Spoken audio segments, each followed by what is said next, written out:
The Sharp oven has a broil setting, which is unique, and it's really different than most of the other ovens. A few ovens make it so that you can broil, but you have to turn the food over. With the Sharp oven, the air is circulating around just like it is in convection cooking, and so you do not have to turn the food during cooking.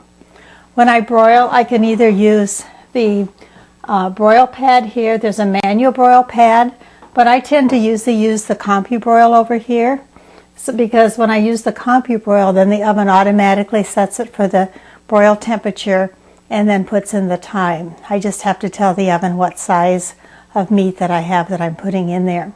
So today we're going to do a steak, and so I'm going to push CompuBroil, and then it says select the food, so I look at the list of food, and so I'll push number 3 for steaks, and then it'll ask me to select the weight, and so I'm going to put in 7 because the steak is a 0.7 steak. So then once I have all the information in the oven, then I just push start and the oven will start preheating. Now for broiling, the oven has to go up to 450 degrees, and that's the highest temperature that the oven will go. If you think about your regular oven, when we broil, the heat usually comes down on it. You have a direct heat, and then the food browns on one side, and then you turn it over and it browns on the other side.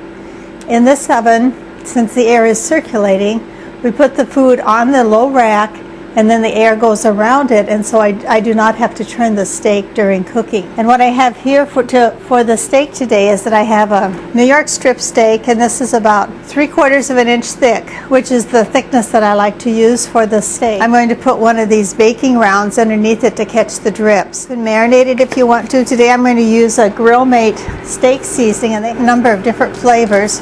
And so we'll sprinkle it on one side, and then turn the meat over to get the other side. And during the preheat time, I can push convection, and it will tell me the temperature in the oven, inside the oven. Remember, on broil we're going up to 450, and like I said earlier when we were talking about the convection, how the heat will vary in your RV parks, that a lot of times you're going to have trouble getting your oven up to 450 on shore power. So generally when you're broiling, in most cases you'll probably be more successful in using your generator with it to get it up to the 450 degree temperature. With the steak, it is going to be very hot in the oven, and so it's going to tend to spatter a little bit. And I don't like to clean up my oven very well, so what I like to do is I trim off most of the fat before I start. When you want to control the doneness, you have a power level button that you can also push. And so when you push the power level either once or twice. Once if you want the steak more done, and twice if you want it less done. And you use the same thing with some of your other automatic settings. I usually just use the time as it comes up, and then what I do with a 3/4 inch steak, it will usually come out to medium doneness. If I want it a little more rare, another way that I can do is to have the meat colder. But you may find even in your home that it may take longer to preheat the oven, especially during a heat wave where the amperage is low in our homes as well as out on the road and in an RV park. Let's check our temperature. 450 now, so usually it gets up to 450 and then it holds a little bit before the timer will ring, at which point it's time to put the food in the oven. Now that the oven is hot, and so I'm going to open the oven door and place the steak in. So I put the baking round at the bottom to catch the drips, and then I put the meat in, and then I press start. And when I press start, then 15 minutes comes up into the display. So when I use the CompuBroil setting, then it automatically will put the time in once I push start, and it gets up to temperature. Okay, our time is just about. You can hear how the steak sizzles in there because it is very hot at 450 degrees. And so we'll get ready here to take it out of the oven so you can see what it looks like. When I take the steak out, I usually take the turntable out too. For most cooking, I don't take the turntable out, but I am going to take it out here. So just lift it up off of the rack, and I'll just hold it up here so you can see that it is brown on both sides. And we'll just set it there for a little bit. And then I'm going to take the rack off, and I'm going to just put that into my sink. And I usually turn it upside down in a little bit of water. And I'll also just pull this baking round off and set that over there too. And then what you can do is to make your oven easier to clean because the steak is going to have spattered a little bit. We trim most of the fat off, but there'll still be fat there. I have a little dish with some water in it, and I just put some dish detergent in it. And so I'm going to just set that onto the turntable and then put it back into the oven. Now when I put something on the hot turntable, I need to be sure that it's going to withstand the heat. So you can microwave right after you've done convection cooking or even broiling, but be sure and use a Pyrex or a high heat silicone dish that's going to withstand the heat. Say you've just done convection cooking and you have a little dish of vegetables you want to heat up in a plastic dish, then put a silicone hot pad underneath it to protect the dish from the hot plate. So we're going to just put this in, and I'm going to put the turntable in first. Actually, our oven doesn't look too bad here, but this will just help to get all of the greasiness out. So I just put this water with a little bit of dish detergent in it into the oven, and then I'm going to put it on microwave for a couple of minutes. And what it will do is it'll come to a boil, and it'll just kind of coat the inside with this soapy steam. And so then I'll let that stand while we're eating. And so after we're through eating, then the oven will be cooled, and then I can do the cleaning on it. If I have some things that are cooked on and I need to clean a little harder, then I like to use the smooth top oven cleaner, similar to what I use on my smooth top range. And it has a little Dobie type of scrubber here that I can just scrub if I need to.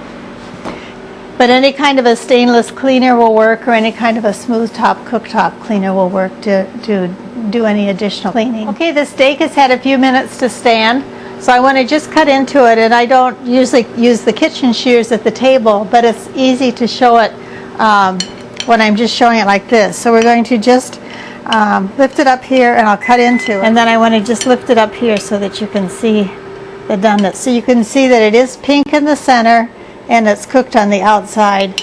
And with that steak seasoning that we use, it just has a delicious flavor. I've shown you how to do steaks today, but there are also other things that you can broil. There are 4 things that are listed on the front panel here with the CompuBroil.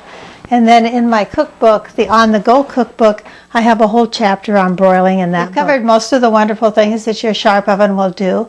But before closing, I want to just go over a few of the special features. You have a slow cook button, which is up here in the convection section. And what the slow cook does when you push that is that it comes on at 300 degrees, and it will give you 4 hours of cooking. Now I can change the temperature. If I push slow cook a second time, I can select any of the temperature pads lower than 300 degrees. And also in the On-the-Go book, I have a whole chapter on slow cooking in there. So if you like to do pot roasts or stews, ribs, things like that need long, slow cooking, then that is a good feature to use. Another handy feature of the oven is to have it start at a later time. Push the custom help and number 3, and then just follow through the directions, and you'll put in the start time and the finish time and the type of cooking that you want to use. Another setting that you have is down at the bottom here. You have a keep warm setting. This keep warm button will keep your food warm for up to 30 minutes. It's with a very low microwave power. I also like to use the convection and then the number 2, 150, for keeping things warm. So if I'm doing pancakes or food that I want to keep warm just in the oven, that's a good temperature to use too. Then you also have a kitchen timer on your oven. So if I push that, then I just put in the time. So say I want 5 minutes, I go 500 and then start.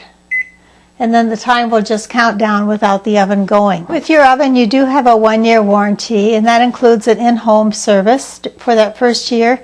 So that if you have any problems with it, just go to the Sharp website or call 1-800-BE-SHARP, and you can get the nearest service center, and they will come and check out your oven. Well, it's been fun to do this video for you, and I hope that it's helped you to just feel more comfortable with your oven. And I hope that if you have a chance, you'll come and visit one of my classes. They're actually much more exciting because I usually never work in such a controlled environment as this. And it would be great if I had an RV one of these days and I could park right next to you and you could come and ask questions.